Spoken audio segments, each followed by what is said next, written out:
Chemical hair டைக்கு bye சொல்லிட்டு natural hair டைக்கு ஹை சொல்லுங்க. அமோனியா சல்ஃபேட் பிபிடி இல்லாமல் தயாரிக்கப்பட்ட GK நேச்சுரல்ஸோட நேச்சுரல் பிளாக் ஹேர் டை.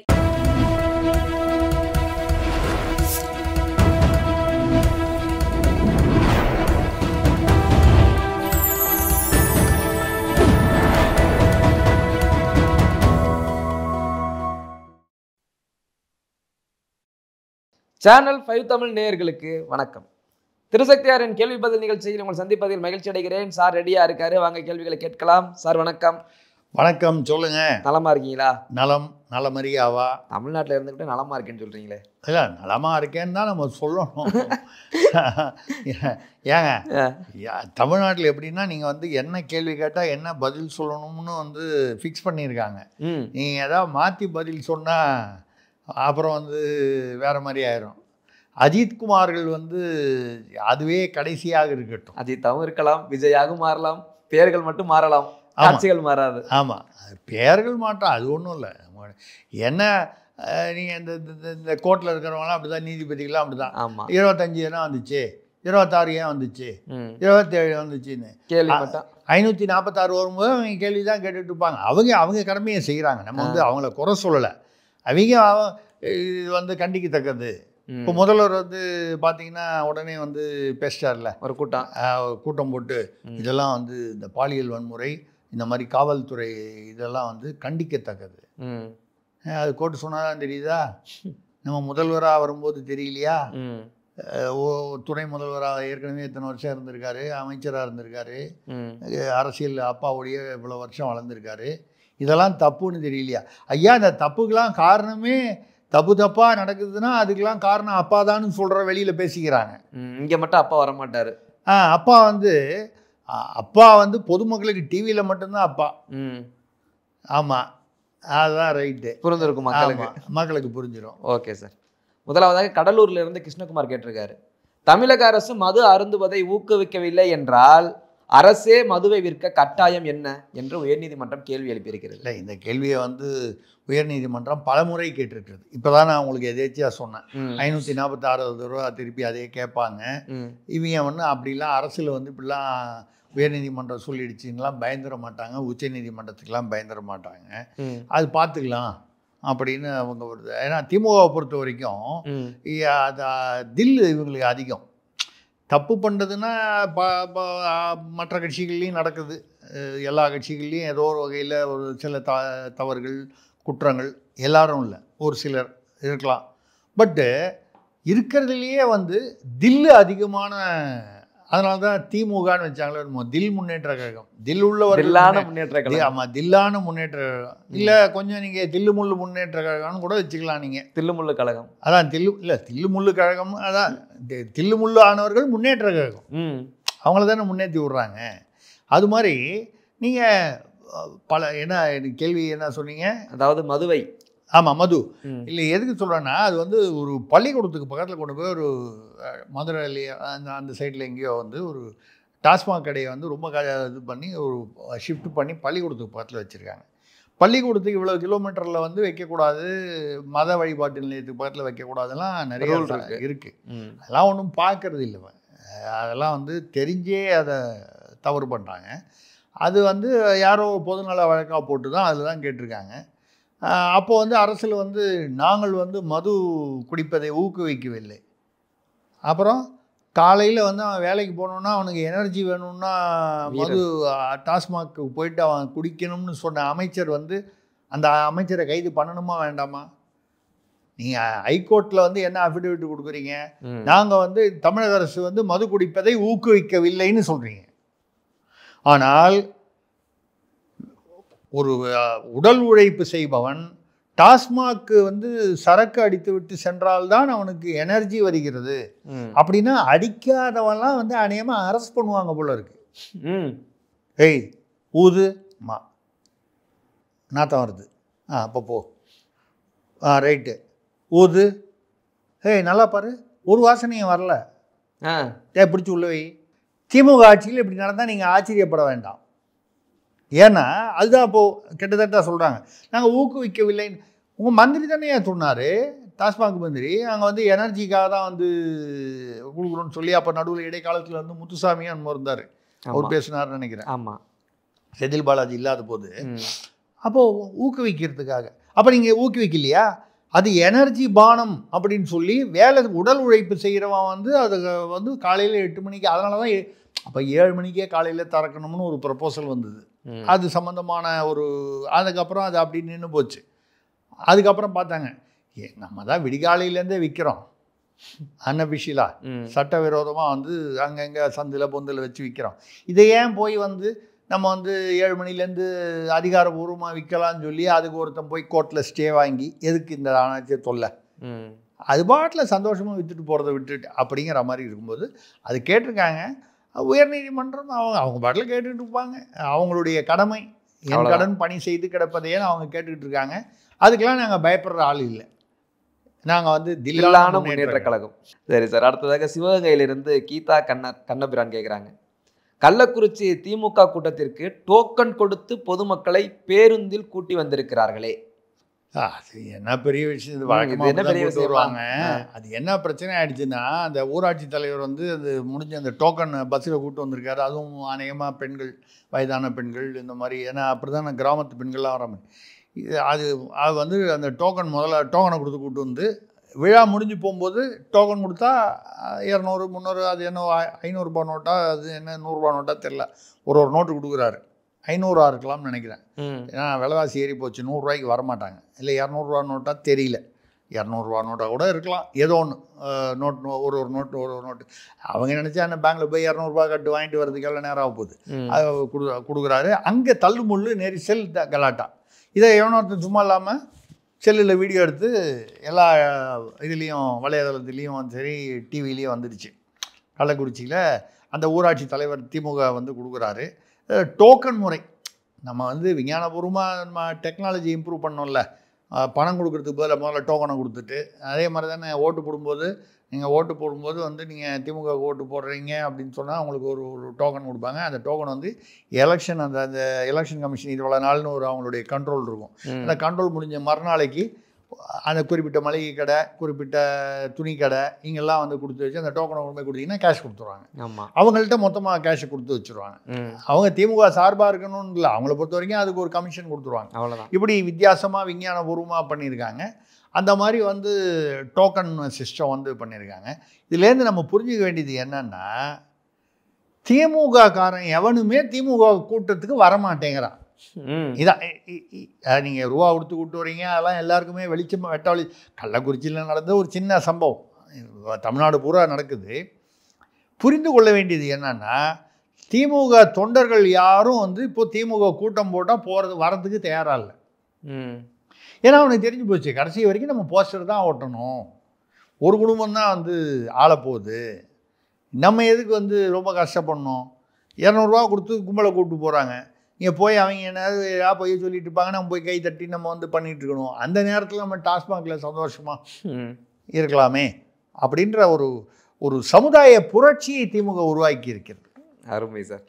அடுத்ததாக சென்னையிலிருந்து கமலநாதன் கேட்கிறார், மதிமுகவுக்கு இரட்டை இலக்க சீட்டுகள் கேட்டு தீர்மானம் போட்டு அதை ரத்து செய்தது ஏன்?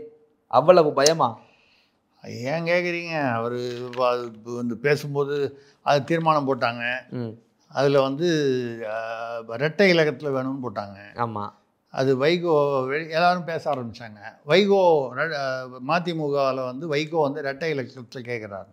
இப்போ எல்லாருமே இரட்டை இலக்கத்தில் கேட்குறாங்க. அவர் விசிகாவில் கேட்குறாங்க, திமுக கூட்டணி கட்சியில் கம்யூனிஸ்ட் கேட்குறாங்க, எல்லாருமே இரட்டை இலக்கத்தில் கேட்க ஆரம்பித்தாங்க. நல்ல வேலை 3 இலக்கத்தில் கேட்காம போனாங்க. அதனால் வந்து ரைட்டு. காங்கிரஸ் இரட்டை இலக்கத்தில் 60 72ன்னு கேட்க ஆரம்பிச்சிருச்சு.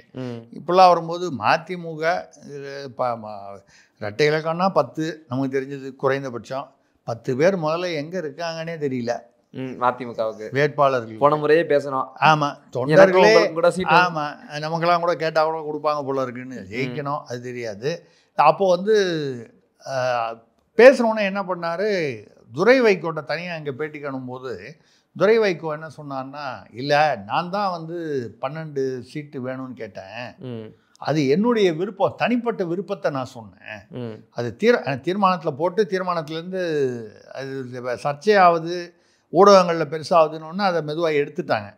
பட் துரை வைகோ அதை சமாளித்து அது நான் தான் பேசினேன். ஆனால் அது என்னுடைய தனிப்பட்ட விருப்பம். எதுக்காகனா ஒரு தேர்தல் ஆணையத்துடைய அங்கீகாரம் வேணும்னா இவ்வளவு இடத்துல நிற்கணும் அப்படின்னு இருக்குது. இரட்டை இலக்கத்தில் ஏதோ ஒன்று கணக்கு இருக்குது. அந்த கணக்கில் 12 குறைந்தபட்சம் நின்னாதான் தேர்தல் ஆணையத்துடைய அங்கீகாரம் கிடைக்கும். அதுக்காக நான் வந்து அந்த 12 அப்போ இரட்டை இலக்கம்னு சொன்னேன் அப்படின்னு இவர் தனியாக பேட்டி கொடுத்துட்டார். இவர் பேட்டி கொடுத்தது தெரியாமல் வைகோட்ட போய் வந்து இல்லை இரட்டை இலக்கம் வேணும்னு கேட்டானா.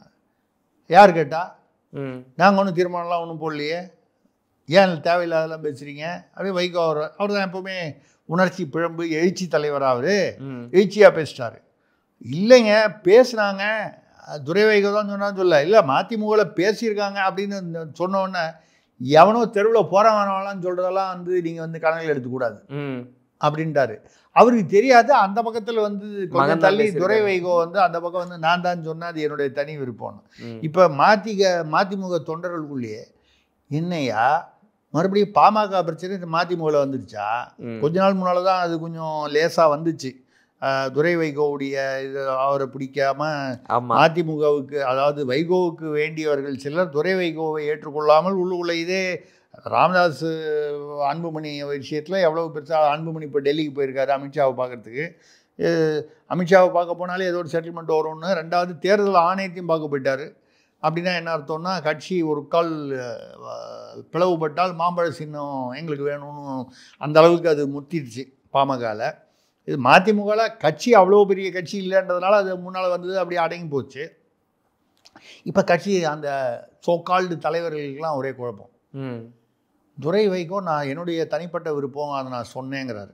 12 கேட்டேன், தேர்தல் ஆணையத்துக்காக கேட்டேங்கிறாரு.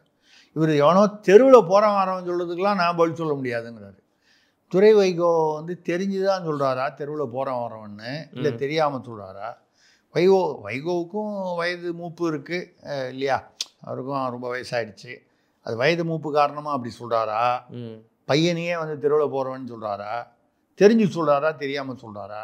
உள்ளுக்குள்ளே வந்து ராமதாஸ் பாமக மாதிரி இங்கேயும் பிரச்சனை இன்னும் தொடருதா இப்படின்னு அவன் மதிமுகவில் இருக்கிறதா இல்லையான்ற ஒரு குழப்பம் ஏற்கனவே இருக்குது. இந்த கட்சியில் இருந்துதான் நான் என்ன செய்ய, இனிமேல் வயசுக்கு வந்தா என்ன வரலன்னா என்னன்னு சொல்லி அவன் ரொம்ப நொந்து போயிருக்கான். இதில் இப்படி ஒரு குழப்பம் வேற மதிமுக தொண்டர்களுக்கு. பாவம் தலைவர்கள் அங்கே தொண்டர் தலைவர் நான் பிரித்து பேசாதது காரணம் எல்லாம் ஒன்று தான். இருக்கிறதே 4 பேர், இதில் தலைவர் தொண்டர் இதில் என்ன பெரிய வித்தியாசம்? இதான் அது ஏதோ ஒரு பொழுதுபோக்கு அம்சமாக இருக்கு. சரி சார். அடுத்ததாக கீரனூர்லேருந்து துரைசாமி கேட்கிறார்.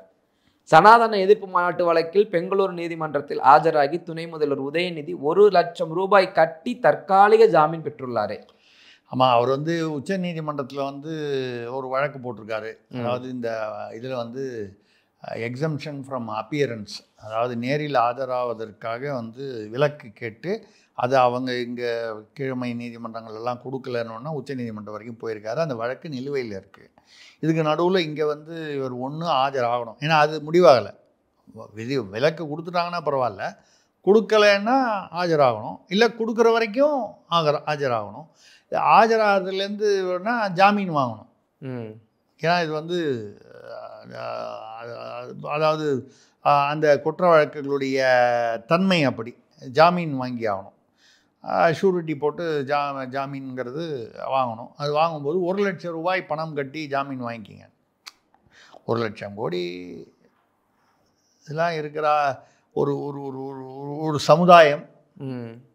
நான் தமிழ் சமுதாயத்தை சொல்கிறேன், நீங்கள் பாட்டில் எதாவது நினச்சிக்க போகிறீங்க. அது 1 லட்சம் ரூபாங்கிறது ஒரு பெரிய விஷயமா? கவுன்சிலரை கேட்டால் கூட வந்து 1 லட்சம் ரூபாய்க்கெல்லாம் போய் அப்படின்னு சொல்லி சிரிச்சிடுவோம். 1 லட்சம் ஏன்ட்ட வர அப்படின்னு சொல்லி அந்த மாதிரி வந்து 1 லட்ச ரூபா உள்ள. ஆனால் இதில் என்ன பாருங்கள், ஏதாவது ஒரு டிவியில், தமிழ்நாட்டில் உள்ள டிவியில், இது நான் வந்து ஒரு இங்கிலீஷ் சேனலில் இதை பார்த்தேன். நீங்கள் சொல்கிற இந்த செய்தியை அப்போ யாரோ ஒரு நேயர் கேட்ட இந்த இதை வலைதளத்தில் வந்தது. இங்கிலீஷ் சேனலில் போட்டான் உதயநிதி கெட்ஸ் இதுன்னு சொல்லி. ஆனால் ஒரு தமிழ் மெயின் ஸ்ட்ரீம் மீடியா சேனல்லையும் காமிக்கல. எவ்வளவு பக்தியோடு இருக்காங்க பாருங்கள் அந்த அரசாங்கத்துக்கு. திமுகவுக்கு வந்து அந்த மெயின் ஸ்ட்ரீம் மீடியாவுடைய பக்தி இருக்கே அப்படியே இருக்குதுங்க. இந்த மாதம் வர்றதுக்காக வந்து எவ்வளோ தூரம் வந்து அந்த மீடியாவை அதான் கரெக்டாக வச்சார், சொன்னார். எனக்கு ஆர்எஸ் பாரதி ஐயா கிட்ட பிடிச்சது என்னென்னா, என்ன பேர் வந்து அப்படி வச்சுருக்காங்களா, அவர் பேசுகிறதெல்லாம் பார்த்தா இந்த பாவம் பிறவிலேயே கண்ணு தெரியாமல் பிறந்தவனுக்கு வந்து கண்ணாயிரம்னு பேர் வைப்பாங்க. அவனுக்கு கண்ணே தெரியாது, குறையா சொல்லலை பாவம், இயற்கையிலேயே அப்படி அமைஞ்சவனுக்கு பாரு கண்ணாயிரம்னு வைப்பாங்க. அந்த மாதிரி அவருக்கு போய் பாரதின்னு பேர் வச்சாங்க. பாரதி பாவம் இது தெரிஞ்சுதான் இருந்தாலும் 39 வயசுலேயே போய் சேர்ந்துட்டார். யார்? மகாகவி பாரதியார். பிற்காலத்தில் நம்ம பேரில் வந்து என்னென்னமோ நடக்க போகுது அப்படின்னு பயந்து தான். ஆனால் அவர் எவ்வளோ பேசுனா கூட ஒரு விஷயம் எனக்கு பிடிச்சது, கரெக்டாக இவங்களை சொன்னாங்க பாருங்க. ஊடகங்களை வந்து என்ன ஒரு வார்த்தை சொல்லி சொன்னார், தேசிய ஊடகங்கள்னு. சரியான வார்த்தை. நான் சொல்கிறது தவறு செய்பவர்களுக்கு மட்டும்தான் நான் சொல்லுது. அதை மாதிரி அப்படி ஆகிப்போச்சு. அது ஒன்றும் பண்ண முடியாது, ஒன்றும் பண்ண முடியாது. Okay sir. அடுத்த தஞ்சையிலிருந்து சண்முக சுந்தரம். 5ஆம் நூற்றாண்டில் வடநாட்டை ஆண்ட குமாரகுப்தர் என்ற மன்னர் முருகர் படம் போட்ட நாணயம் வெளியிட்டுள்ளாரே, அப்படியென்றால் வடநாட்டிலும் முருக வழிபாடு உண்டுதானே? இதைத்தாங்க நம்ம சொல்லிட்டு இருக்கோம். இங்கே தான் வந்து இங்கே திமுகவை சேர்ந்தவங்க சேகர்பாபுலேருந்து எல்லாரும் வந்து அவருக்கும் பவன் கல்யாணுக்கும் முருகருக்கும் என்ன சம்மந்தம், வடநாட்டுக்கும் முருகருக்கும் என்ன சம்மந்தம், திருமாவளம் வந்து சிவன் பார்வதிக்கும் முருகருக்கு என்ன சம்மந்தங்கிற மாதிரி கிட்டத்தட்ட அந்த மாதிரி கைலாயமலையெல்லாம் கேட்பாரு. கைலாயமலை எங்களுதுன்றாரு. அது ஏதோ பரங்கிமலை எங்களுதுன்னு சொல்கிற மாதிரி கைலாயமலை எங்களுதுங்கிறார் அவர். கிடச்சா அது ரைட்டு. இவ்வளோலாம் சொல்லி கைலாயமலையெல்லாம் எங்களுதெல்லாம் சொல்லி கிடச்சில நமக்கு கிடைச்சது பிளாஸ்டிக் சேர் தான். அதுதான் நம்ம இப்படிலாம் கேட்டதுனால வந்து நமக்கு வந்து இரும்பு சேர் கொடுத்துருவாங்க, பெரம்பு சேர் கொடுத்துருவாங்கலாம் இல்லை, அதே பிளாஸ்டிக் சேர் தான். அது ரைட்டு. அது அந்த அளவுக்கு வந்து என்ன கேள்வி கேட்டார் அவர்? முருகர் வழிபாடு வந்து அதாவது 5ஆவது நூற்றாண்டில் வந்து அவர் குமாரகுப்தர். எதுக்காக சொல்கிறவன்னா குப்த வம்சம். குப்த வம்சங்கிறது வடநாட்டு வம்சம். குப்தர்கள் காலம்னு சொல்லுவாங்க. சந்திரகுப்தமா குப்தர்கள் காலம், இந்த குப்தன் அந்த குப்தன். அந்த இதில் வந்த ஒரு 5ஆம் நூற்றாண்டுன்னா கிட்டத்தட்ட 1500 வருஷத்துக்கு முன்னால் அவர் வந்து தன்னோட பையனுக்கு கந்தன்னு பேர் வச்சிருக்காரு. ஸ்கந்தன்னு வைப்பாங்க. ஸ்கந்தன்னா வடமொழியில் வந்துடுது, இஸ் வந்துடும். இங்கே இஸ் வருது. இல்லை இஸ் இல்லாமல் வந்தால் கந்தன்னு தமிழ். கந்தன் கருணைன்னு கூட படம் கூட வந்துச்சு, கந்த சஷ்டி கவசம், கந்தன். அப்போ கந்தன் வச்சுருக்காருன்னா வடநாட்டில் முருகனுக்கு சம்மந்தம் இல்லை அப்படின்னு வந்து பேசுகிற ஆட்களுக்கு இது வந்து சொல்லணும். வடநாட்டில் ஆண்ட குப்த சாம்ராஜ்யத்தில் ஒரு குப்த மன்னர் 1500 வருஷத்துக்கு முன்னால் தன்னோட பையனுக்கு கந்தன்னு பேர் வச்சுருக்கார், தமிழ் பேர். அப்புறம் முருகனுக்கும் வடநாட்டுக்கு என்ன சம்மந்தம்? வடநாடு மட்டுமில்லை, ஆசியா இன்னும் மற்றும் எத்தனையோ நாடுகளில் முருக வழிபாடு இருக்கிறது, இன்னும் இருக்கிறது. ஆப்பிரிக்க நாடுகளில் கூட ஆங்காங்கு வந்து இருந்ததற்கான அறிகுறிகள் இருக்குது. வியட்நாம், அமெரிக்கா வந்து வியட்நாமோட ஒரு ரொம்ப வருஷம் முன்னால் நாங்களாம் அந்த எங்களுடைய இளமை காலத்தில் வைங்க, அப்போ அமெரிக்கா வந்து வியட்நாமை தாக்கி என்னெல்லாமோ பண்ணி பார்த்தது. வியட்நாம் அவ்வளோண்டு டக்லூன்னு சொல்லுவாங்க தமிழில், சென்னை தமிழில் வந்து தக்லூண்டுன்னுவான்.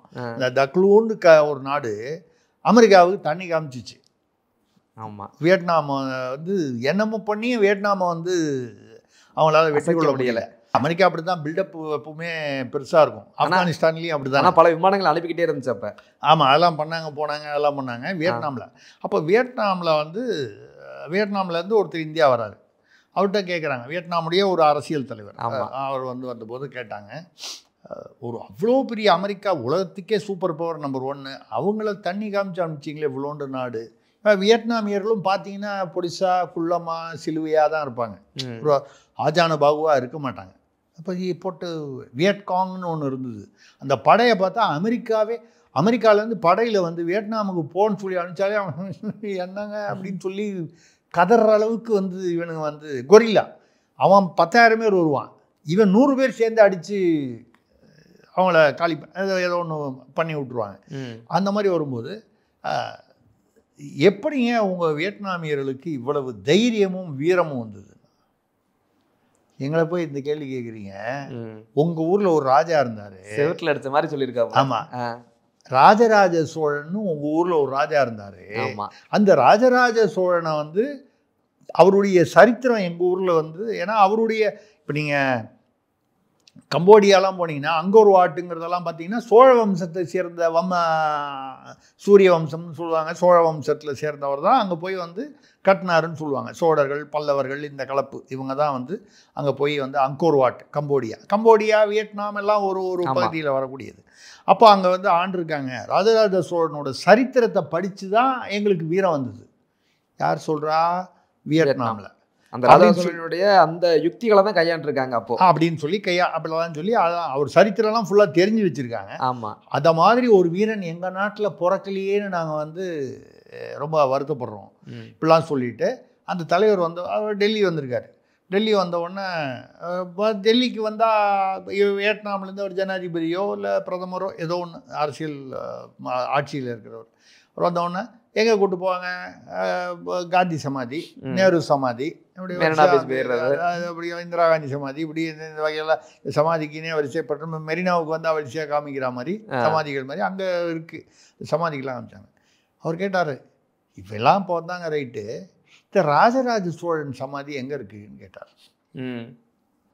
அது ரொம்ப தூரத்தில் தமிழ்நாட்டில் இருக்குது, அதை பார்க்கணுன்னா எங்கே காமிக்கிறது, எங்கே இருக்குது? அது ஒரு தனியார் நிலம் வந்து அந்த தனியார் வந்து அந்த நிலத்தை வாங்கி ஒரு கொட்டா போட்டு ராஜராஜன் சமாதியை வந்து இன்றைக்கி மெயின்டைன் பண்ணிக்கிட்டு இருக்காரு அங்கே ஒரு சிவலிங்கத்தை வச்சு. எப்போ ஏற்பட்ட வியட்நாமில் இருக்கிறவன் வந்து எங்களுக்கு வீரம் வந்ததுக்கு காரணம்னு சொல்கிற ராஜராஜ சோழன் இல்லை. அது மாதிரி எதுக்கு சொல்கிறேன்னா, முருகன் நம்மளுடைய தமிழர்கள், தமிழ் கடவுள் முருகன், தமிழ் மன்னன் ராஜராஜ சோழன், ராஜேந்திர சோழன், இப்படி இவங்கெல்லாம் வந்து கடல் கடந்து போய் எங்கெல்லாம் வந்து மக்களுக்கு வீரமூட்டுற அளவுக்கு வந்து ஒரு இம்ப்ரெஸ் பண்ணியிருக்காங்க. ஆனால் இங்கே வந்து பாருங்கள், மணிமண்டபம், இவருக்கு ஜாதி ரீதியான தலைவர்களுக்கு மணிமண்டபம். இப்போ கூட தமிழக முதல்வர் யார் ஒரு அமைச்சர் பேசியிருக்காரு, தமிழக முதல்வர் ஸ்டாலின் அவர்கள் ஆட்சியில்தான் மொத்தம் 72 மணிமண்டபங்கள் கட்டப்பட்டிருக்கின்றன, ஏதோ ஒரு 243 சிலை ஏதோ நம்பர் சிலைகள் வைக்கப்பட்டிருக்கின்றன தியாகிகளுக்கு. நானும் 243 யோசனை பண்ணி பார்த்தேன், செந்தில் பாலாஜி சிலை அதில் சேர்த்துருப்பாங்களா இல்லையான்னு. ஏன்னா இருக்கிறதுலேயே தமிழ்நாட்டில் பெரிய தியாகி அவர் தான். அப்புறம் தான் நினச்சேன், அவர் வேறு விதமான தியாகி, அவருக்கெல்லாம் மணிமண்டபம்லாம் கிடையாது, அது பங்களா அவராக கட்டிப்பார். அதுக்கு எதுக்கு மணிமண்டபம்னு சும்மா அவ்வளோண்டு ஒரு ஒரு 300 ஸ்கொயர் ஃபீட்டில் ஒன்று கட்டி விட்ருவாங்க, யாருமே அந்த பக்கம் போக மாட்டாங்க. கொஞ்ச நாள் பொறுத்து அங்கே போய் தண்ணி அடிக்கிறதுக்கும் இன்ன பிற பலான இது போகிறதுக்கு மட்டும் அந்த இடம் பயன்படும். முக்கால்வாசி பாவம் சுதந்திர போராட்ட தலைவர்கள், சாதி தலைவர்களோ இல்லை தமிழ்நாட்டில் வந்து ஏதோ ஒரு அமைப்பு தலைவர்களாக இருந்தவங்களுடைய மணிமண்டபம்லாம் வந்து அந்த லட்சணத்தில் தான் இருக்குன்றது இருக்குது. அப்போ வியட்நாமில் வந்து ராஜராஜ சோழன் சமாதினா நீங்கள் அடுத்த ட்ரிப் வரும்போது கூப்பிட்டு போகிறோன்னு சொல்லி அவர் அப்படியே டெல்லியிலேருந்து அனுப்பிச்சி விட்டேங்க. இதுதான் வந்து நம்ம சொல்கிறது எதுக்கு சொல்கிறோன்னா, நம்முடைய புகழ் வந்து உலகளாவும் பறந்து இருந்தது. அது ஆன்மீகமாக இருக்கட்டும், அரசாட்சியாக இருக்கட்டும், அது உலகளாம் பரவி இருந்தது. இப்போ தான் நம்ம வந்து கேட்டால் இதுக்கு அதுக்கு என்ன சம்மந்தம், அதுக்கு இதுக்கு என்ன சம்மந்தம்னு கேட்டு மக்களை வேறுபடுத்தி பார்த்து ஓட்டுக்காக வந்து பண்ணது. இது அந்த 5ஆம் நூற்றாண்டிலேயே இருந்ததுங்கிறது ஒரு அடையாளம். அவ்வளோ. Okay sir. அடுத்ததாக முசிறியிலிருந்து கல்யாணி கணேசராஜ், தஞ்சாவூரில் போலி ISI முத்திரை வைத்து குடிநீர் ஆலை நடத்தியதாக திமுக MP மகன் மீது குற்றச்சாட்டு எழுந்துள்ளது. இல்லை, அவர் எங்கள் ஊர் பக்கம் உள்ளவர் தான். தஞ்சாவூர் மாவட்டம் பம்பப்படை கல்யாண சுந்தரம்னு அவர் ராஜ்யசபா MP, திமுக MP. பம்பப்படைங்கிறது அங்கே உள்ள ஒரு அந்த காலத்தில் வந்து சோழர்கள் படை வீடுன்னு இருந்துச்சு. அங்கே போய் பார்த்திங்கன்னா அந்த இதில் வந்து சோழபுரம்னு ஊர்லாம் இருக்குது. நிறைய ஊர்கள் வந்து அந்த படை முகாம்கள், படை வீரர்கள் முகாம்கள், அதனால தான் அது பேர் படை வீடு. இந்த படை, பம்பப்படை, ஆரியப்படைன்னு ஒரு ஊர் இருக்குது. இதெல்லாம் சோழர்கள் காலத்தில் இந்த படை வீரர்கள் தங்கி இருந்த முகாம்கள். அது மாதிரி அது ஒரு ஊர். அந்த ஊர்லேருந்து வந்தவர் அவர் பேர் கல்யாண சுந்தரம். அவரோட பையன் முத்து செல்வங்கிறவர் வந்து இந்த குடிநீர் ஃபேக்ட்ரி வச்சுருக்காரு.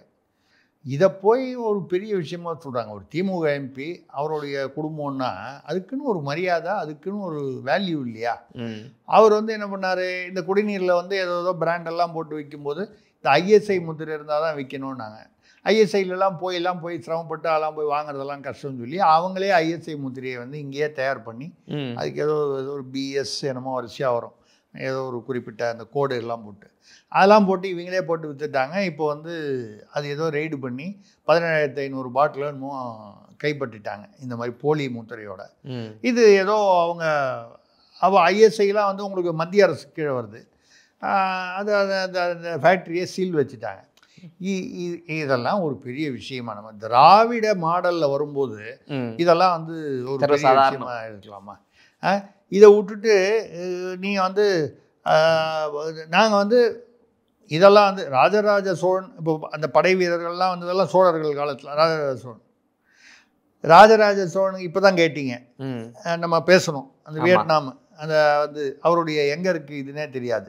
ஆனால் அவர் வாழ்ந்த அவருடைய படை வீரர்கள் இருந்த அந்த இடத்துல நாங்கள் என்ன பண்ணுறோம் பாருங்கள், போலி குடிநீர் விற்கிறோம். இதை விட நாங்கள் ராஜராஜ சோழனுக்கு வேறு எப்படி மரியாதை செலுத்த முடியும்? அருமை.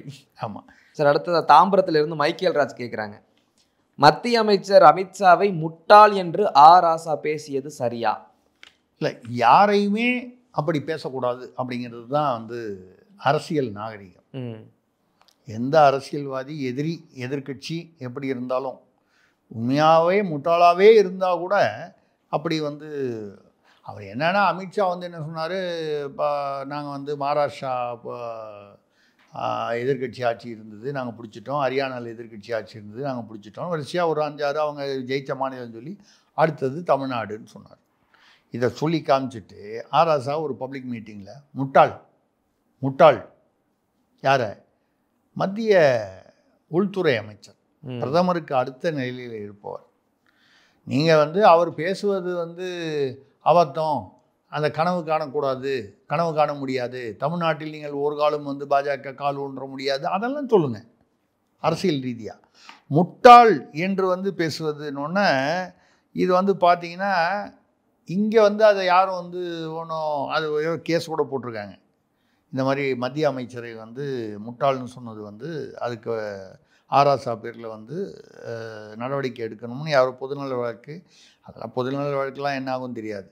இதை வந்து பவன் கல்யாண் இருக்கார் பார்த்தீங்களா, இப்போ தமிழ்நாட்டு அரசியலில் ஆந்திராலேருந்து வந்து ஒரு கலக்கிட்டு போனார் அந்த முருக மாநாட்டில்.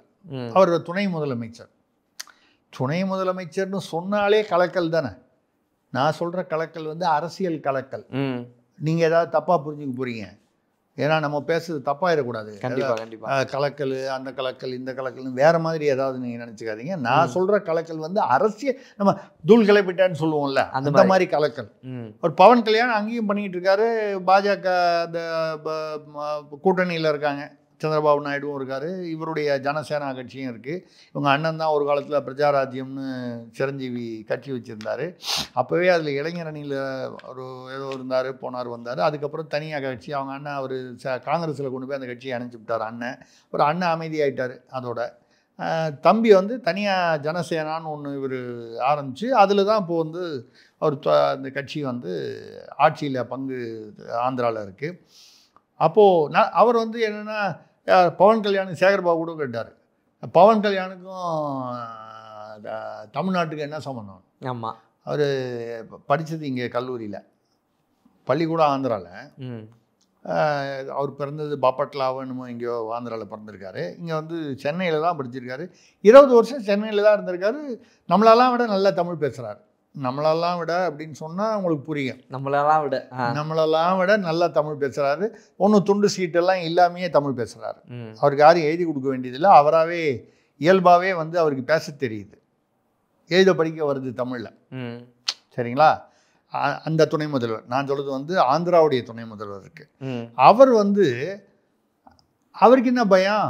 இங்கே யாரும் வந்து இந்த மாதிரி அமித்ஷாவை முட்டாள்னு சொன்னோடனே கொதித்து எழுந்திருக்கணும். இப்போ போராட்டம் பண்ணுறாங்க, நயினார் நாகேந்திரன் தலைமையில் ஏதோ ஒரு தேதியில் 8ஆம் தேதி 9ஆம் தேதி ஏதோ ஒரு தேதியில் போராட்டம் பண்ணாங்க. இந்த போராட்டம்லாம் அடையாள போராட்டம். ஆனால் எனக்கு பவன் கல்யாணம் ரொம்ப பிடிச்சிருக்கு. அவரோட அந்த டீலிங் ரொம்ப பிடிச்சிருக்கு. இந்த வடிவேல் இதில் ஒரு படத்தில் வருமே அந்த டீலிங், இந்த கணபதி ஐயர் பேக்கரி டீலிங் மாதிரி அவர் பேசின அந்த பேச்சு அடிச்சு விட்டார். யாருடா முட்டாள்? யாரா முட்டாள்? முட்டா பயலே யாரா? பதிலுக்கு ராசாவை அப்படின்னு சொல்லி உங்கள் முட்டாள் கூட்ட தலைவர் என்னெல்லாம் பேசியிருக்காரு. முட்டாள் கூட்ட தலைவர் யாருன்னு நான் சொல்ல மாட்டேன், அவர்கிட்ட தான் கேட்கணும். ஆமாம், அவர்கிட்ட தான் கேட்கணும், பேசினவர் தான். அவர் வரிசையாக சொல்கிறாரு, பதநீரை குடிச்சுட்டு இதில் சக்கரை போட்டிருக்காங்க கேட்டார் அவங்களு.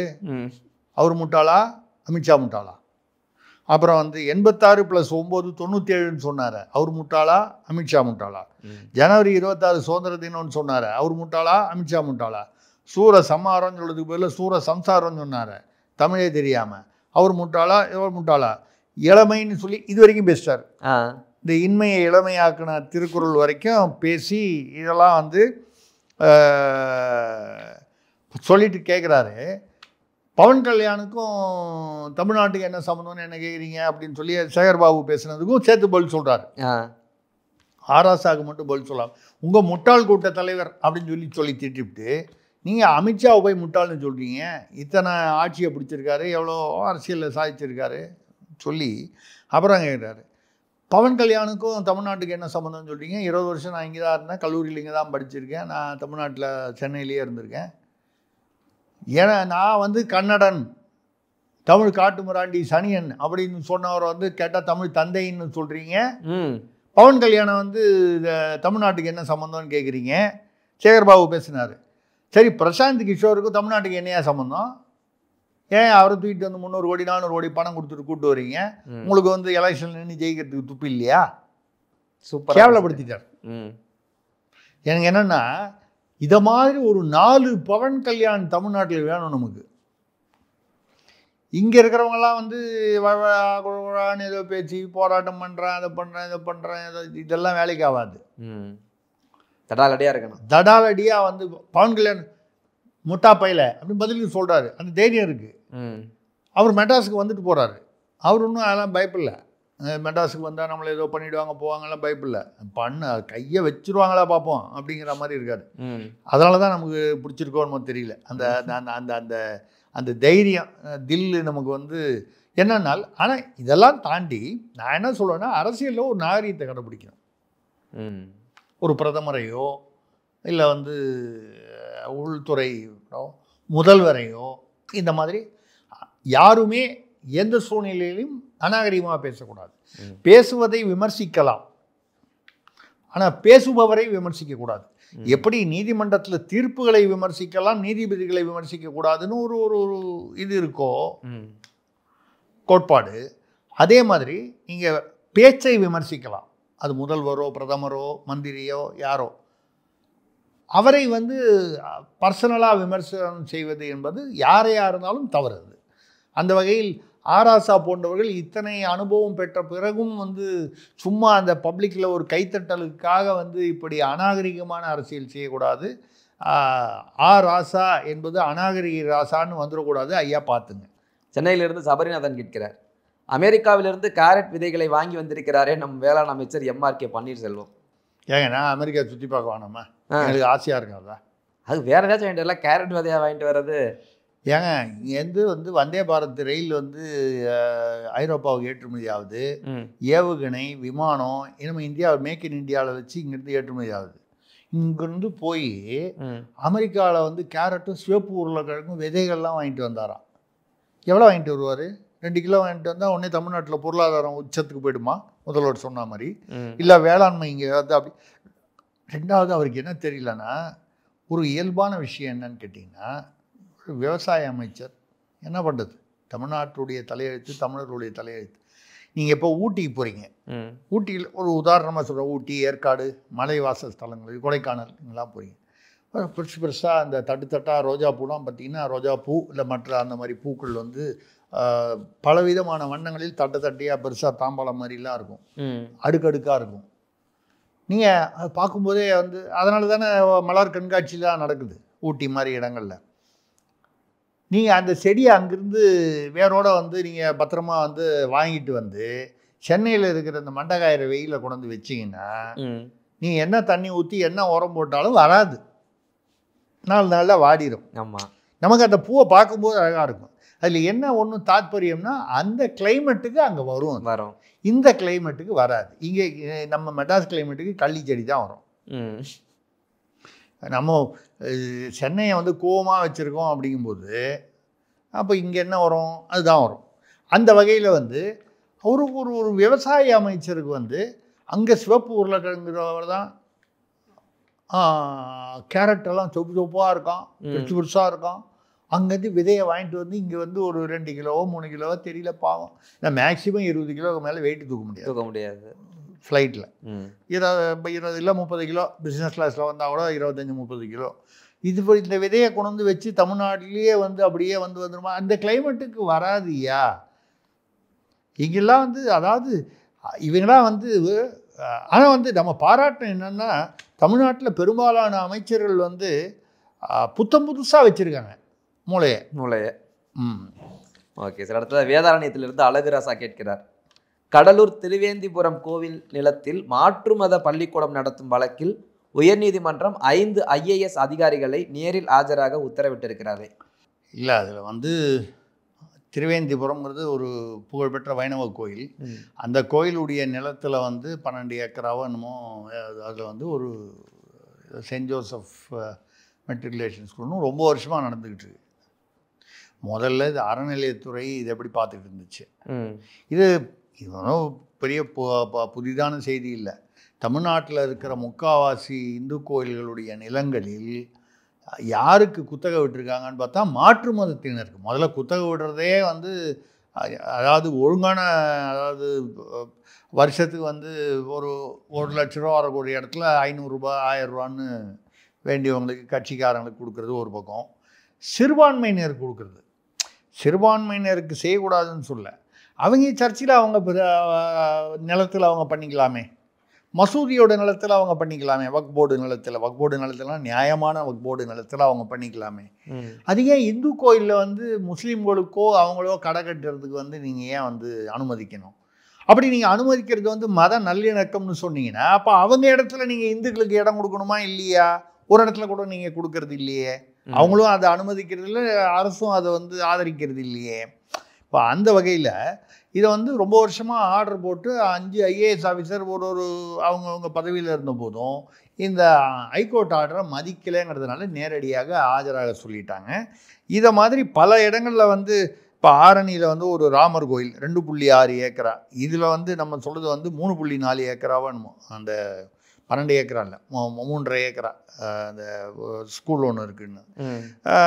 ஆரணியில் ஒரு ராமர் கோயில் 2.6 ஏக்கரா, இதை வந்து இஸ்லாமியர்களுக்கு வந்து குத்தகைக்கு விட்டுருக்காங்க. 50 கோடி ரூபா ஒர்த்தான நிலம். ஆனால் ரொம்ப சொல்ப அமௌண்ட்டுக்கு, ஏதோ ஒரு 5000 10,000 இந்த மாதிரி கம்மியான அமௌண்ட்டுக்கு விட்டுருக்காங்க. இதை யார் வந்து விட்டுருக்காங்க, ஏற்பாடு செய்தது யார்? இப்போ அதை மீட்கணும்னு சொல்லி அங்கே வந்து இந்து அந்த கோயில் ஆதரவாளர்கள்லாம் வந்து போராடுறாங்க ஆரணியில். நான் சொல்கிறது இதே மாதிரி. ஆனால் அதை எதிர்த்து அது இஸ்லாமியர்களுக்கு தான் வந்து கொடுக்கணும், அவங்களுக்கு கொடுத்தாச்சுன்னா கொடுத்தது தான். எது இந்து கோயில் நிலம் இஸ்லாமியருக்கு குறைவான குத்தகைக்கு விலைக்கு மார்க்கெட் ரேட்டை விட கம்மியாக கொடுத்துட்டு அது அவங்களுக்கு தான் கொடுக்கணும். யார் போராடுறாங்கன்னா அங்கே உள்ள திமுக MP தரணிவேந்தன். இப்போ என்னுடைய இது என்னென்னா, இந்த ஹைகோர்ட்டும் நம்ம சொன்னால், ஹைகோர்ட்டை சொன்னால் அது வேறு வம்பாக போயிடும், புரிஞ்சிக்கவே மாட்டேங்குது. எய்தவன் இருக்க அம்பை நோவதேன். இந்த IAS அதிகாரிகளை வந்து நீங்கள் கூப்பிட்டு நிற்க வைக்கலாமே தவிர, அவங்களை நிற்க வச்சா நாங்கள் வந்து தெரியாமல் பண்ணிட்டாங்க, மன்னிச்சிருங்க அப்படின்னு ஒரு அஃபிடவிட் ஃபைல் பண்ணுவாங்க. அடுத்தது வந்து 3 மாதத்துக்குள்ளே நீங்கள் இதுக்கு ஆர்டர் போடுங்கன்னு, ஐயா போடுறங்க ஐயா அப்படின்னு போவாங்க. அதுக்குள்ளே 3 மாதத்துக்குள்ளே ரொம்ப தலைவலி ஜாஸ்தியாக இருக்குது, டெல்லிக்கு எங்கேயாவது சென்ட்ரல் போஸ்டிங் வாங்கிட்டு போயிடலான்னு போயிடுவாங்க. இல்லை அவங்கள வந்து இவங்களா வேறு ஒரு போஸ்ட்டுக்கு மாற்றிடுவாங்க. இனிமேல் வரவன் 3 மாதம் பொறுத்து 3 மாதம்னா மறுபடியும் அது ஹைகோர்ட் வந்து 3 மாதம் ஒரு நாளில் வந்து கேட்காது. ஒரு வருஷம் பொறுத்து யாராவது ஒருத்தர் அதை போய் ஒரு பொதுநல வழக்கு போட்டால் தான் கேட்கும். ஹைகோர்ட்டில் வந்து அவங்க ஃபாலோ அப் பண்ணுறது அவங்க வேலை இல்லை, நீதிமன்றத்தோட வேலை. அப்போ என்ன, நம்ம சிஸ்டமே அப்படி தான் வந்து கோளாறாக இருக்குது. ஒரு கொலை வழக்குனா அவன் கொலை பண்ணவனெல்லாம் நிரபராதின்னு வெளியில் அனுப்பிச்சிடுறாங்க. நம்மளோட கிருஷ்ணன் கொலை வழக்கெல்லாம் உதாரணமாக பேசியிருக்கோம். அப்போ கிருஷ்ணனை யார் கொண்டார்கள்? நீதிமன்றம் கேட்காது. இவன் கொண்டான்னு வந்து சொன்னாங்க, ஆமாமா இல்லையா, ஏதோ ஒரு முடிவு. அந்த முடிவு வந்து நியாயம், அது நீதி வேறு சமயத்தில் நியாயம் வேறையாக இருக்கும். சில சமயத்தில் ஒன்றா கூட போகலாம், அது நீதிபதியை பொறுத்து இருக்குது. அதனால் வந்து பார்த்தீங்கன்னா இதை மாதிரி வந்து இந்த IAS அதிகாரிகளை வந்து அதாவது நான் வந்து அவங்கள வந்து ஏன் வந்து உயர்நீதிமன்றம் வந்து நிற்க வச்சது ஆஜராகினதுன்னு தவறுன்னு சொல்லலை. அப்படி பண்ணால் தான் கொஞ்சமாவது பயம் வரும், இல்லைன்னா பயமே இல்லாமல் போயிடும். நீதிமன்றம் இருக்கிறதுனால தான் கொஞ்சமாவது பயம் இருக்குது. ஆனால் எய்தவர்கள் இருக்கும் பொழுது அம்பை வந்து நீங்கள் நோவது வந்து சரியில்லை. ஏன்னு கேட்டால் இவங்க என்ன பண்ணுவாங்க பாவம், மேலே உள்ள முதலாளிகள் என்ன சொல்கிறாங்களோ அதை கேட்குறேன். Okay sir. அடுத்ததாக திருவள்ளூர்லேருந்து மணவாளன் கேட்கிறார், ராஜாஜியின் குலக்கல்வி திட்டத்தால் தான் தன்னால் படிப்பை தொடர முடியாமல் போனது என்கிறாரே நடிகர் விஜயகுமார். திடீரென்று திராவிட பாஷையை பேசுகிறாரே, என்ன பின்னணி? ராஜாஜியோட குலக்கல்வி திட்டம்ன்றது இந்த வர்ணாசிரம திட்டம்னு சொல்லி ராஜாஜிக்கு எதிரான விமர்சனங்கள் இருக்குது. ராஜாஜியை வந்து ஒரு சமயத்தில் வந்து திமுக முதலாக காங்கிரஸை எதிர்த்து ஆட்சிக்கு வருவதற்கு ராஜாஜியுடன் வந்தேரி ஆரிய பார்ப்பனர் அப்படின்னு திட்டக்கூடிய, திராவிடத்தில் திட்டக்கூடிய ராஜாஜியுடன் கூட்டணி சேர்ந்து தான் காங்கிரஸை தோற்கடித்து திமுக ஆட்சிக்கு வர முடிந்தது. ஆனால் அதுக்கப்புறம் பின்னால் வந்து அவங்களோட ஒத்து போகாத போது கருணாநிதி என்ன பண்ணார், குள்ளூகப்பட்டார். அது கொள்ள நரின்னு சொல்லுவோம் இல்லையா, தந்திரங்கள் நரித்தந்திரம் பண்ணுறான், அந்த மாதிரி குள்ளூகப்பட்டார் அப்படின்னு சொல்லி ராஜாஜியை விமர்சனம் பண்ணார். அவர் தான் முதல்ல வந்து பட்டியல் இனத்தவர்களை வந்து மதுரையில் வைத்தியநாத ஐயருங்கிறது தான் அவர் வந்து கோயிலுக்குள்ள அனுமதி, நாகர்கோயிலையும் சரி மதுரை கோயிலையும் சரி கூட்டு போனார். அதை சட்டமாக ஆக்கியவர். பட்டியல் இனத்தாரை வந்து கோயிலுக்குள்ளே, எல்லா கோயிலுக்குள்ளேயும் ஆலய பிரவேசத்திற்கு அனுமதி உண்டு, அதை யாராவது தடுத்தால் அது குற்றம்னு சட்டம் கொண்டு வந்தவர் ராஜாஜி.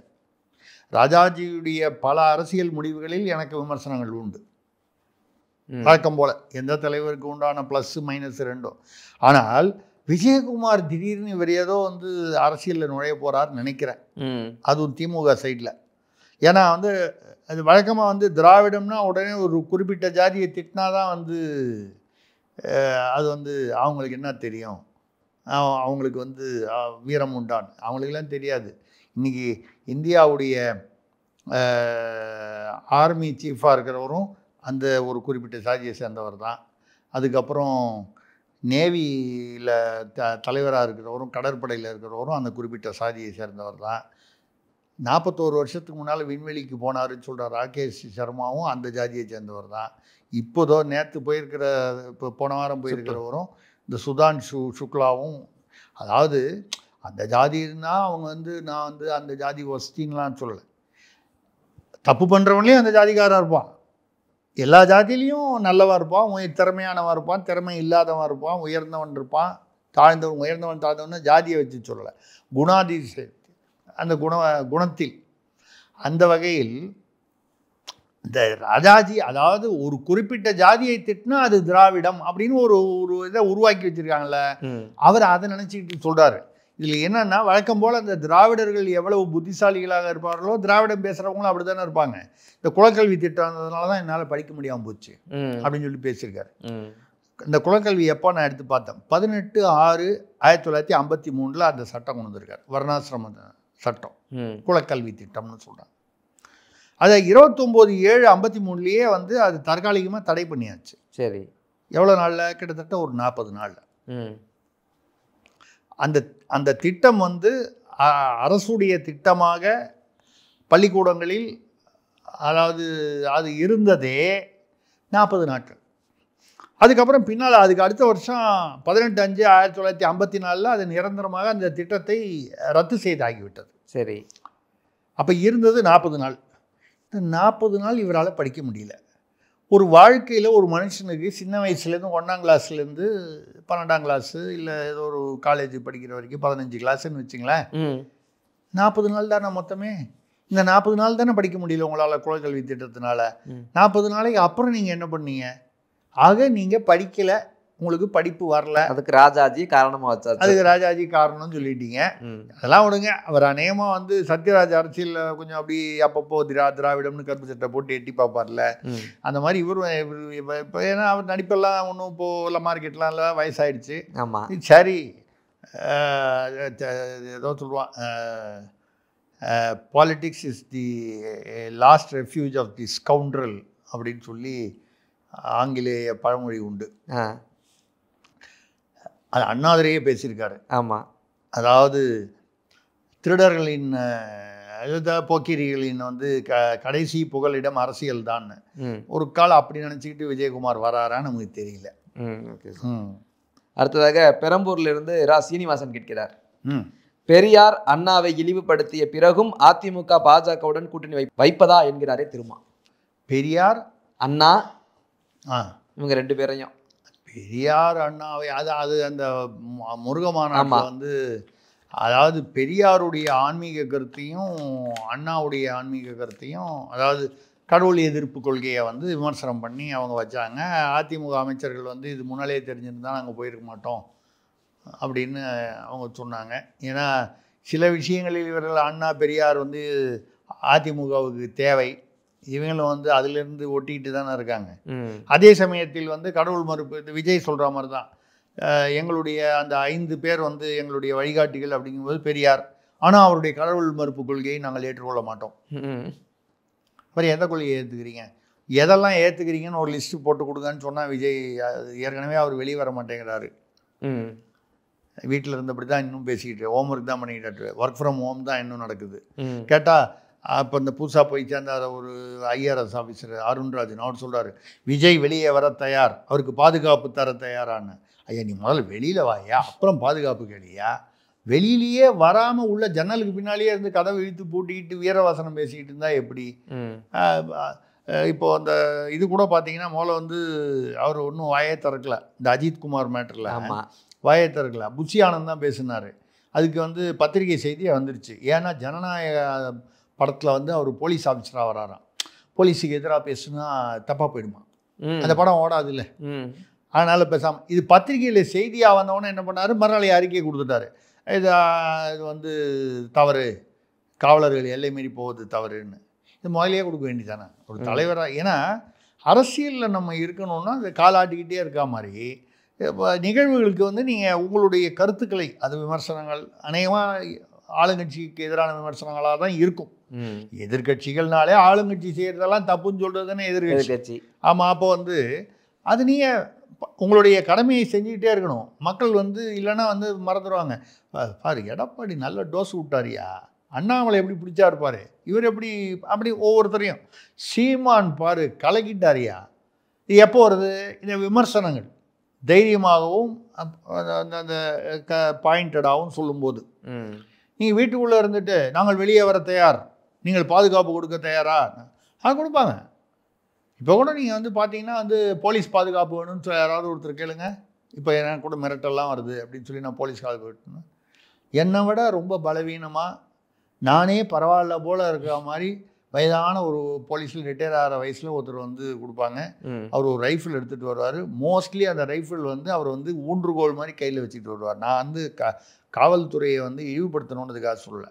அப்படி கொடுக்குறவங்கள வந்து பார்த்தீங்கன்னா இந்த ஏடிஎம்மில் செக்யூரிட்டியாக போட்டிருப்பாங்களே, எழுந்து ஓடக்கூட முடியாத வந்து டக்குன்னு ஏது கூட தம்பி ஒரு நிமிஷம் பிடி எந்திரிக்கணும் அப்படின்னு சொல்கிற வயசில் கொண்டு போய் போடுவாங்க. அவர் எப்படி போய் திருட வந்த 4 பேர் வந்து ஏடிஎம் உடச்சி திருட வரானே எப்படி துரத்தி போய் பிடிப்பார்? அதே மாதிரி தான் இந்த பாதுகாப்புக்குன்னு சொல்லி போடுவாங்க, இந்த எக்ஸு ஒய்லாம் சொல்லி என்னமோ சொல்கிறாங்களே இசட்டுன்னு, அதெல்லாம் அப்படி தான் இருக்கும். அந்த மாதிரி வந்து இது வந்து இதுக்கு மேலே அதில் சொல்கிறதுக்கு ஒன்றும் விஷயம் இல்லை. ஓகே ஓகே சார், கேள்விகள் எல்லாம் முடிஞ்சிருச்சு. இந்த நாள் காதோடு, அதாவது காதோடு கொஞ்சம் பெரிய இடத்து விஷயம். காதோடுனாலே அது பெரிய இடத்து விஷயமாக தான் இருக்கணும். சின்ன இடத்து விஷயத்துலாம் காதோடு வராது. பெரிய இடத்து விஷயம் என்னென்னா இந்த சமீபத்தில் இந்த வாட்சு, அந்த 250 கோடி ரூபா வாட்சு இதெல்லாம் வந்தோடனே அது ஈடியில் தடை, விசாரணைக்கு தடை விதித்தாங்களே தவிர ஒருத்தர் வந்து ஒரு தம்பி எதிராக தடை விதிக்கலை. அவர் டாஸ்மாக் இவருக்கு வந்து டெய்லி வந்து என்னென்ன வாங்கணும்னு வழிகாட்டியாக இருந்தார் இல்லையா. செந்தில் பாலாஜி சிறையில் இருக்கும் பொழுது வழிகாட்டியாக இருந்தார். நம்ம ஒரு சதீஷோ நம்ம பேர் அவருக்கு, அவர் சரி அந்த தம்பின்னு இப்போ தம்பின்னா ஒரு காலத்தில் ஞானசேகரன் இருந்தார். யார் அந்த சார்னு ஒரு பேர் வந்தது. இப்போ தம்பின்னா இவர் தான், இந்த ரத்தீஷ் தான் சொல்கிறாங்க. யார் கேட்டாலும் தம்பின்னா ரத்தீஷா அப்படிங்கிறாங்க. இல்லைங்க ஏன் தம்பி அப்படின்னு சொல்ல வேண்டியிருக்கு.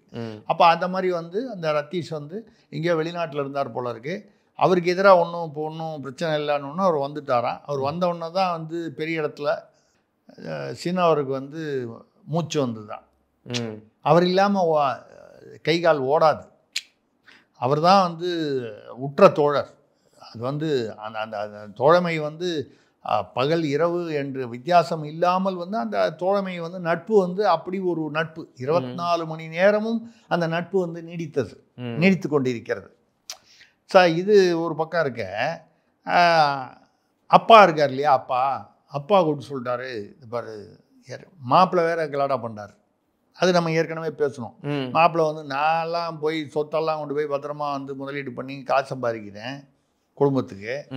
நீங்கள் வந்து 250 கோடி ரூபாய்க்கு வாட்சி 40 நடிகைகளுக்கு வந்து பேக் வாங்கி கொடுத்து இப்படி வந்து பணத்தை வீணாக்கிட்டு கெட்ட பேரும் வந்தது. அப்புறம் தேர்தலில் தோக்காமல் என்ன பண்ணுவீங்க அப்படின்னு சொல்லி மாப்பிள்ளை கேட்குறாரு. நம்ம முன்னால் ஒரு தடவை பேசணும். இப்போ அதே லைனில் வந்து அப்பா வந்து கூப்பிட்டு சொல்லிட்டாரு பையனை, கொஞ்சம் அடக்கி வாசிக்கணும், நீ ஆக்டிவிட்டீஸ் எல்லாம் கொஞ்சம் சரி பண்ணிக்க, போகிற போக்கு சரியில்லை, காலம் எவ்வளோ மோசமாக இருக்கு பாருங்க, யாருக்கு அட்வைஸ் பண்ணுறதுன்னு. சரி ரைட்டு, நம்ம யாராக இருந்தாலும் நம்ம சின்ன வயசில் நம்ம முன்ன பொண்ணு இருந்திருப்போம், நான் மார்க் வாங்க மாட்டேன். ஆனால் என் பையன் வந்து 100க்கு 95 எடுத்தால் கூட ஏன்பா 100 வாங்கலைன்னு கேட்பேன். ஏன் ப்ராக்ரஸ் ரிப்போர்ட்டை பழசை எடுத்து பார்த்தா தான் தெரியும் நான் எவ்வளோ வாங்கினேன்னு. அதெல்லாம் வந்து இயல்பான சகஜம் தான், அதெல்லாம் சகஜம் விட்டு அது பெருசாக நம்ம பெருசு பண்ணக்கூடாது. அதில் வரும்போது கூப்பிட்டு சொல்லிட்டாராம், இந்த செம்பூதம் இருக்கு இல்லையா, சினிமா உலகத்தையே தமிழ்நாட்டில் ஆட்டி வச்சுக்கிட்டு இருக்கு, அதை மூடிடு. என்னங்க அது எவ்வளோ கோடி அதில் வந்து நாங்கள் சலவையெல்லாம் பண்ணியிருக்கோம். சலவைனா நல்ல படங்களாக தேர்ந்தெடுத்து மக்களுக்கு சலவை பண்ணி கொடுத்துருக்கோம். நீங்கள் எதாவது வேறு ஏதாவது நினச்சிக்கிறீங்க, இல்லை இது தப்பாக எதுவும் புரிஞ்சுக்கூடாது. சலவைனா நீங்கள் வேற என்னமோ நினச்சக்கூடாது. நான் சொல்கிறது மக்களுடைய மன சலவை, இந்த பண செலவை சொல்கிறாரு. ஆமாம், அதனால் வந்து அந்த மாதிரி செலவை பண்ணி கொடுத்துருக்கோம் மக்களுக்கு. அதை இப்போ போய் நீங்கள் மூட சொல்கிறீங்க அப்படின்னா அது எப்படி நியாயம் அப்படின்னோன்னா அவர் வந்து இல்லை, இப்போ ஒரு 2 படம் பண்ணார். யார் இப்போ அந்த ஆகாஷ் பாஸ்கரன், பராசக்தின்னு ஒரு படம், சிவகார்த்திகேயன், அப்புறம் இன்னும் ஏதோ ஒரு படம் ரஜினிகாந்த், கூலி. ஆமாம், ரஜினியை பொறுத்த வரைக்கும் அவருக்கு வந்து அது திமுகவா அதிமுகவா, யார் தயாரிக்கிறாங்க யார் விநியோகம் பண்ணுறாங்க அதெல்லாம் கிடையாது. அவர் ஏதோ படம் நடிக்கணும், அந்த படம் ஓடணும், படம் ஓடுறதுக்கு முன்னால் 2 டயலாக் விடுவார், படம் ஓடிடுச்சுன்னா அவர் காசு வரும், அவர் சந்தோஷமாக இருந்துருவார். அவருடைய இது வந்து அப்படி தான் அரசியல் பாதை. அவர் அரசியலுக்கு வருவாருன்னு ஜனங்கள் வந்து நொந்து போய் அவனுக்கு வந்து அதாவது இளம் ரசிகனாக இருந்தவன் அவனுக்கு வயசாகி கிழவனாயிட்டான். ஆனாலும் அவர் வந்து அரசியலுக்கு வரவும் இல்லை, இனிமேல் வரப்போகிறதும் இல்லை, வந்தும் பிரயோஜனம் இல்லை, அதை விட்டுருங்க. அதனால் வந்து அவர் படம், இந்த 2 படத்தோட அப்புறம் தனுஷோட படம் ஒன்று வாங்கினாங்க, இட்லி கடைன்னா என்னமோ ஒரு படம், அது பாதியில் நின்று போன படம், அதை வாங்கினாங்க. இந்த 2-3 படத்தோட முடிச்சுங்க. இதுக்கப்புறம் அந்த சினிமா கம்பெனி வேண்டாம். ஏன்னா முன்னாலேயே ஒரு தடவை கலைஞர் ஐயா இருக்கும்போது நடிகர் அஜித் வந்து ஐயா மிரட்டுறாங்க ஐயா அப்படின்னு ஒரு கூட்டத்தில் பெருசாக சொல்லி அது ஒரு பெரிய தேர்தல் சமயத்தில் ஒரு பெரிய விஷயமா போச்சு. சினிமா அப்போ சன் பிக்சர்ஸ், சன் குரூப், அப்போ தான் சன் குரூப் மூலமாக தான் திமுகவுடைய அந்த சினிமா ஆதிக்கம் இருந்தது. அப்போ ரெட் ஜெயண்ட் எல்லாம் வரல. அப்போவே வந்துச்சு. அப்போது ஒரு பின்னடைவு அரசியலில் வந்தது. அதை ஜெயலலிதா அவர்கள் வந்து அதை அரசியலில் பூதமாக்கி அதை வந்து பண்ணாங்க. இப்போ நிஜமாகவே அது பேர் செம்பூதம், ஜெயண்ட்டு. அப்போது இது வந்து தேர்தலில் ஒரு பெரிய ஒரு இதாகும் அப்படின்னு சொல்லி அதுக்கேற்ற மாதிரி இந்த சினிமாவுக்கும் போதைப் பொருளுக்கும் உள்ளது. இப்போ நார்கோட்டிக்ஸ் பியூரோ நம்ம ஏற்கனவே போன எபிசோடில் பேசணும், அவங்க வந்து எடுக்கிறாங்க. இது சிக்கல்லாம் வருது. ஏன்னா இப்போ அந்த சிக்கல் வரும்போது ஒவ்வொருத்தனும் வரும்போது பெரிய பெரிய பணம் வந்திருக்கு. இப்போ கூட பார்த்தீங்கன்னா வெற்றிமாறனும் தனுஷும் அவ்வளவு இணைப்பாக இருந்தாங்க. வெற்றிமாறன் தனுஷோட படத்தில் பாதி படத்துக்கு மேலே வெற்றிமாறன் தான். ஆனால் அவங்களுக்குள்ள ஏதோ மன வேற்றுமை. அவர் 20 கோடி ரூபாய் என்கிட்ட கேட்டார், எங்கிட்டயே வந்து கேட்டார் அப்படின்னு அவர் வருத்தப்பட்டு ஏதோ, அதெல்லாம் வந்து ரொம்ப சகஜம் சினிமா ஃபீல்டில். எல்லாம் நன்றி விசுவாசம்ங்கிறதெல்லாம் ஓரளவுக்கு தான். அதை தாண்டி யார் மேலே தப்பு நமக்கு தெரியாது. இல்லை, இதெல்லாம் இந்த மாதிரி நோண்ட போகும்போது போதைப் பொருள்னு வரும்போது எங்கே என்ன வரும்னு தெரியாது. அமீர், ஜாஃபர் சாதிக்குலாம் மறுபடியும் சினிமா போதைப் பொருள் எல்லாம் இணைஞ்சு தானே வருது. அப்போ வரும்போது ரெட் ஜெயண்ட்டுக்கு என்ன பிரச்சனை வரும்னு தெரியாது. ஏன்னா இது எல்லா ஆல் ரோட்ஸ் லீடு டு ரோம்னு சொல்லுவாங்க. எல்லா பாதைகளுமே ரோமை நோக்கி செல்கிறது, தலைநகரை நோக்கி செல்கிறது அப்படிங்கிற மாதிரி தலைமையை நோக்கி செல்கிறது. போதைப் பொருளாகட்டும் மற்ற விஷயங்களாகட்டும் அந்த வகையில் நீங்கள் வந்து மூடிடுங்கன்னு சொல்லிட்டதாகவும் அவர் ரொம்ப வருத்தத்தில் இருக்கிறதாகவும் பாடுபட்டு வளர்த்த ஒரு கம்பெனியை வந்து இப்படி மூட சொல்லிட்டாங்கன்னு. அதில் வந்து ஒரு சின்னதாக இது மூடுறதுங்கிறத தாண்டி அவர் என்ன அப்பா என்ன சொன்னார்னா, மறுபடியும் ஆட்சிக்கு வந்தப்புறம் அது மறுபடியும் நம்ம வந்து திருப்பி ரிவைவ் பண்ணிக்கலாம், அப்போ பார்த்துக்கலாம், இதே பேர்லேயே வேறு பேர்லேயே ஒரு கம்பெனியே ஏதோ ஒன்று பார்த்துக்கலாம், இப்போதைக்கு அதை இப்போ இந்த 2 படம் 3 படம் ஏதோ பாக்கி இருக்கிறத வந்துட்டு முடிச்சுட்டு தேர்தல் வரைக்கும் வேறு எதுவுமே விநியோகம் எதுவும் பண்ண வேணாம், எந்த படத்தோடையும் சினிமா துறையோட தொடர்பை வந்து நிறுத்திக்கொள் அப்படின்னு அப்பா பையனுக்கு சொல்லிட்டாரு. இல்லை என்னென்னா அங்கே ஒருத்தர் வந்து அவர் தான் முக்கியமான இயக்குனராக இருக்கார். நல்ல ஒரு பாட்டு ஒன்று ஒரு பின்னால் கேட்குற மாதிரி சவுண்டு வர மாதிரி உங்களுக்கு கேட்குதா? கேட்கலையே சார். செண்பகமே செண்பகமே நல்ல அருமையான பாட்டு, நல்ல பாட்டு கேட்டிருக்கீங்களா? அருமையான பாட்டு, அருமையான பாட்டு அது. அந்த பாட்டு பின்னால் கேட்குதுன்னு நினைக்கிறேன், ஏதோ லேசாக எங்கேயோ பின்னால் கேட்குது. ரைட்டு. அப்படிப்பட்ட யாரோ ஒருத்தர் வந்து இருக்கார். அவர் தான் இப்போது தலைமை நிர்வாகி. அவர் என்ன கேட்குறாராம், ஏன்னா நீங்கள் பாட்டில் இது மூடிட்டு போயிட்டீங்கன்னா உங்களை நம்பி இவ்வளோ நாளாக வளர்ந்து நான் என்ன பண்ணுறது, எனக்கு வந்து என்னை எம்எல்ஏ ஆக்கிடுங்க, எனக்கு ஆசையாக இருக்காதா? உங்களுக்கு எவ்வளோ நான் வந்து எல்லாம் செலவை மன செலவை பண்ணுறதுக்கு நான் வந்து உதவி பண்ணியிருக்கேன், எனக்கு நீங்கள் இது பண்ணக்கூடாது, இது கூட பண்ணக்கூடாதா? என்ன கிட்டத்தட்ட நீங்கள் வந்து ரிட்டையர்மெண்ட் பண்ணி அனுப்புகிறீங்களே, கம்பல்சரி ரிட்டையர்மெண்ட்டு, அதுக்கு எனக்கு காம்பன்சேஷன் கொடுக்கணும்ல, எனக்கு ஒரு எம்எல்ஏ போஸ்ட் கொடுங்க அப்படின்னு வந்து அவர்கிட்ட அந்த செம்பூதத்துடைய முதலாளிகிட்ட சின்னவர்கிட்ட வந்து கேட்டுக்கிட்டே இருக்காராம். மூடுறதுனா மூடுங்க, அதை பற்றி உங்கள் சௌரியம், கம்பெனி உங்களுது, ஆனால் நமக்கு வந்து இதை பண்ணிவிடுங்கன்னு.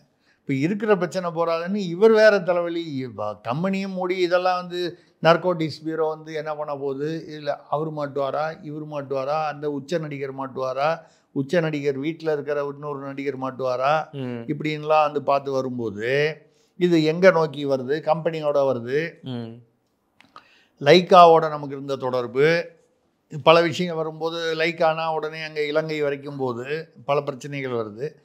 இதெல்லாம் தாண்டி இதில் இந்த செண்பகமே செண்பகமே பாட்டு வேறு வந்து காதில் நாராசமாக விழுதே அப்படின்னு புலம்புகிறார். அவர் சின்னவர் ரொம்ப புலம்பிக்கிட்டு இருக்காரு. இது ஒரு பெரிய ஒரு அவரை பொறுத்த வரைக்கும் இது ஒரு பெரிய விஷயமா தெரியுதுன்னு. அப்பாவை பொறுத்த வரைக்கும் அவர் என்ன நினைக்கிறாருன்னா, நம்மளை மடக்கணும்னு வர்றவங்க ரூட் வந்து போதைப் பொருள் சினிமான்னு வந்துருச்சு, சினிமான்னு உள்ளே வந்தால் அது இங்கே தான் வரும், நம்ம வீட்டு வாசலில் வந்து நிற்கும், செம்பூதத்து வாசலில் வந்து நிற்கும், ஆஃபீஸ் வாசலில் வந்து நிற்கும் அப்படிங்கிற பயத்தில். அது வேறு எங்கே இருக்குது ஆஃபீஸ், அதுக்கு நம்ம கட்சி பத்திரிகை ஆஃபீஸு, கட்சியோட பத்திரிகை ஆஃபீஸில் தான் அதோடைய தலைமை அலுவலகம். அது ஏற்கனவே வந்து பஞ்சமி நிலமா இல்லையான்னு மூலப்பத்திரம் இருக்கான்னு அது ஒன்றுலேருந்து ஒன்று பிரச்சனை வந்ததுன்னா மாறி மாறி வந்துக்கிட்டே இருக்கும் அப்படின்னு சொல்லி அப்பா வந்து மூட சொல்லிட்டாரு. பையன் வந்து வருத்தத்தில் இருக்காரு. இவ்வளோதான் இன்னைக்கு இந்த நாள் காதோடு. ஆமாங்க. ஓகே சார், காதோடும் அருமை, மக்களுடைய கேள்விக்கான பதிலும் அருமை. நம்ம அடுத்த ஒரு நேர்காணலை சந்திப்போம் சார். நன்றி, வணக்கம்.